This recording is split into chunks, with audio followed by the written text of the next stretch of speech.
ঋত্বিকের সাথে সূর্যর ভীষণ মারামারি হয়। সূর্য ও দীপা যখন ক্লাসরুমে ঢোকে তখন দেখা যায় ঋত্বিকের বন্ধুরা এমনভাবে ছড়িয়ে বসে আছে যাতে সূর্য ও দীপা কাউকেই ঠিকভাবে বসতে দেবে না। তারপর দেখা যায় ঋত্বিকের এক বন্ধুকে সূর্য বলে একটু সরে বসতে, কিন্তু সূর্যের কথা কেউই শোনে না। দীপা তাদেরকে ভালোভাবে বোঝানোর চেষ্টা করে, কিন্তু দীপার কথাও শোনে না। দীপা ও সূর্যকে সিনিয়র সিটিজেন বলে ব্যঙ্গ করতে থাকে আর বলে ফেক রেজাল্ট নিয়ে এই কলেজে পড়া যাবে না। তখন সূর্য বলে আমি তো বলেই দিয়েছি আমি আবারও পরীক্ষা দিতে রাজি। তারপর দেখা যায় সূর্য ঋত্বিকের বন্ধুকে একটু সরিয়ে বসতে বলে সেখানে বসার চেষ্টা করে, আর দেখা যায় ঋত্বিকের বন্ধু সূর্যকে ধাক্কা দিয়ে বেঞ্চ থেকে ফেলে দেয় নিচে। তখনই ছুটে আসে দীপা এবং বলে আপনার লাগেনি তো। আর তখন ঋত্বিকের বন্ধুদেরকে দীপা অনেক কথা বলতে থাকে যে তোমরা যে ব্যবহারটা করছো সেটা ঠিক করছো না, কিন্তু ঋত্বিকের বন্ধুরা তাদেরকে নিয়ে আবারও ব্যঙ্গ করতে থাকে। সূর্য তাদের কথা শুনে রেগে গিয়ে যখন মারতেই যাবে ঠিক তখনই দীপা বলে না, আপনি ওদের গায়ে হাত দেবেন না, ওদের সাথে গায়ের জোরে না বুদ্ধির জোরে আমাদেরকে জিততে হবে। তারপর দেখা যায় ঋত্বিকের বন্ধু যখন বসতে যাবে তখন দীপা পা দিয়ে বেঞ্চটা একটু সামনের দিকে এগিয়ে দেয়, আর তখনই ঋত্বিকের বন্ধু মাটিতে পড়ে যায় আর বলে এবার বুঝতে পারলে তো পড়ে গেলে কার কতটা লাগে। তখন ঋত্বিক আবার তেড়ে আসে সূর্যের দিকে, সূর্যকে মারবে বলে, আর দীপার দিকে আঙুল তোলে তোমাকে আমি এই কলেজে থাকতেই দেবো না। এমন সময় দেখা যায় টিচার রুমে আসে এবং বলে এগুলো কি হচ্ছে, অসভ্যতা আমি একটা লিমিট থাকে, ক্লাসের মধ্যে মারামারি ঝামেলা কি চলছে এগুলো। তারপর দেখা যায় টিচার তাদেরকে জানায় যে সূর্য সেনগুপ্ত এবং ঋত্বিক তাদের দুজনকেই পরীক্ষায় বসতে হবে, এবং সেটা এখানে নয়, আমরা আলাদা একটা রুমের ব্যবস্থা করেছি পরীক্ষার জন্য, সেখানেই তাদেরকে পরীক্ষায় বসতে হবে। তারপর দেখা যায় সূর্য ঋত্বিক দুজনেই পরীক্ষা দিতে চলে যায়। পরীক্ষা শেষের পর দীপা, সূর্য এবং লাবণ্য সেনগুপ্ত, জয় সহ সবাই বাইরে আসে। হঠাৎ করে সূর্য দীপার পরে রেগে যায় কেন বুঝতে পারি না। দীপাকে অনেকগুলো কথা শুনিয়ে দেয় আর বলে তুমি কেমন পড়াশোনা করো যে তোমার থার্ড লিস্টে লাস্টে নাম এসেছে, তুমি কেন ভালো করে পড়াশোনা করছো না, তোমার কি ভালো রেজাল্ট করতে ইচ্ছে করে না। তখন দীপা মন খারাপ হয়ে সূর্যকে বলে আমি হয়তো থার্ড লিস্টে লাস্টে আমার নাম আসলেও আমি পড়াশোনার মর্মটা বুঝি। একথা বলে দীপা মন খারাপ হয়ে সেখান থেকে চলে যেতেই যাবে, তখন লাবণ্য সেনগুপ্ত সূর্যকে বলে এটা তুমি কী করলে, মেয়েটা কতটা ভালো, তোমার কতটা সাপোর্ট করে, আর তুমি ওই মেয়েটাকে কষ্ট দিলে, দেখছো ও মন খারাপ হয়ে চলে যাচ্ছে।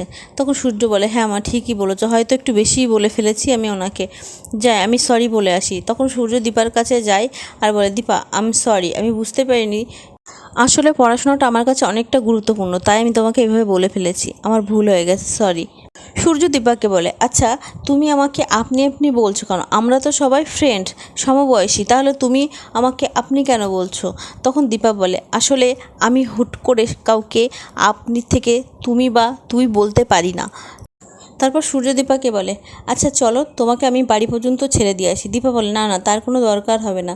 অন্যদিকে দেখা যায় জয় লাবণ্য সেনগুপ্তকে বলে মা আমি অনেক দিন দীপ সোনারূপা ওদেরকে দেখি না, আমি কি যাবো বৌদিদির সাথে।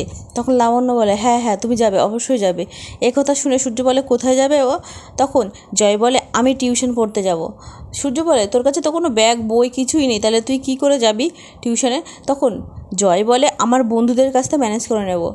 জানাই হ্যাঁ ফিউচারটা তোর বন্ধুরাই ম্যানেজ করে দেবে, বুঝতে পেরেছিস। পড়াশোনায় ফাঁকিবাজ কোথাকার, এই বলে সূর্য লাবণ্য সেনগুপ্ত বাড়ি চলে যায়।